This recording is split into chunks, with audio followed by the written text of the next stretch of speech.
বন্ধুরা, আমার নাম হলো রিন্টু। আমি গ্রামে অঞ্চলে বাস করি। আমার তো কোনো কাজকে ভয় করলে চলবে না, গ্রামের ছেলে বলে কথা। আর আজকের ভিডিওতে আপনারা দেখতে পাবেন আমি আর আমার দিদা দুজন মিলে আমাদের জলাতে যাব বড় একটা কলার কাঁদি কাটতে। তো চলো বন্ধুরা, আমরা জলার দিকে এসে পড়েছি। এই যে জলটা দেখলে, জলটা ডিঙিয়ে এসে আমাদের পুকুর পাড়ে এসে পড়েছি। ওই যে বড় পুকুরটা, ওটা আমাদের। তো দিদাও জল ডিঙিয়ে এসে পড়েছে। দিদা আর আমি যাবো এবারে পুকুরের ওই পারে। তার মধ্যেই জানটা টপকে আমাদের যেতে হবে। তো আমরা কলা গাছের কাছে এসে পড়েছি। এখানেই দেখতে পাচ্ছ কলার কাঁদি ঝুলছে। তো আমি থেকে থেকে কলা গাছের কাছে চলে গেলাম কাটাই নিয়ে। এবার কাটারি দিয়ে কলা গাছটাকে কাটা আরম্ভ করলাম। একবার কোপ মারতেই কলা গাছটা মুজড়ে পড়ে গেল।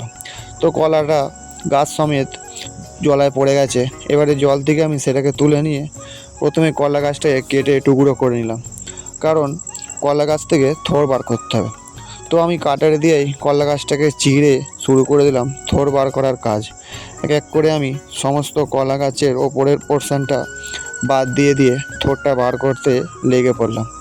এটা একটু সময় নিয়ে করতে হবে, কারণ বেশি কেটে ফেললে তাহলে থোড়টাও কাটা পড়ে যাবে।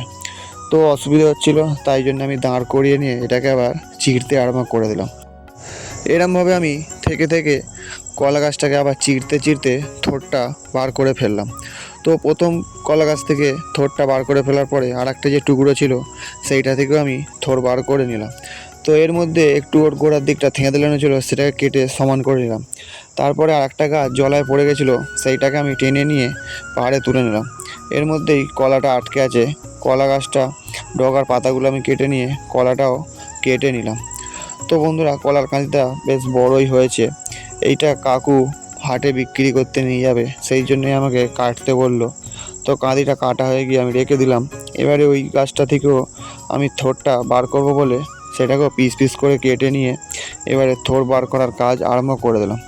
তো দুটো কলা গাছ থেকে মোট 4টে থোড় বার হয়েছে। তো এই থোড়টাই আমাদের কদিন ভোর খাওয়া হবে, কেন আমাদের ছোট্ট সংসার। তো কলা থোড় সব কাটা হয়ে গেছে। এবারে আমি গামছাটা গলায় জড়িয়ে নিয়ে কাঁধে করে থোড়গুলো নিয়ে বাড়ির দিকে রওনা হব। তো প্রথমে থোড় দুটো কাঁধে নিয়ে নিলাম।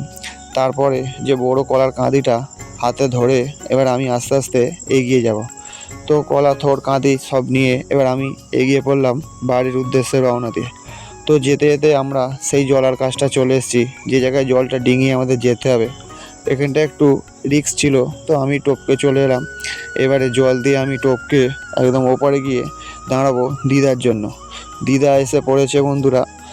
এবারে আমরা বাড়ির উদ্দেশ্যে রওনা হবে। তো বন্ধুরা, আজকের ভিডিও এই পর্যন্তই। আবার দেখা হবে আগামীকাল নতুন কোনো ভিডিও নিয়ে। আর ভিডিওটি যদি ভালো লেগে থাকে তাহলে সাবস্ক্রাইব করে চ্যানেলটির পাশে থাকবেন বন্ধুরা। ধন্যবাদ।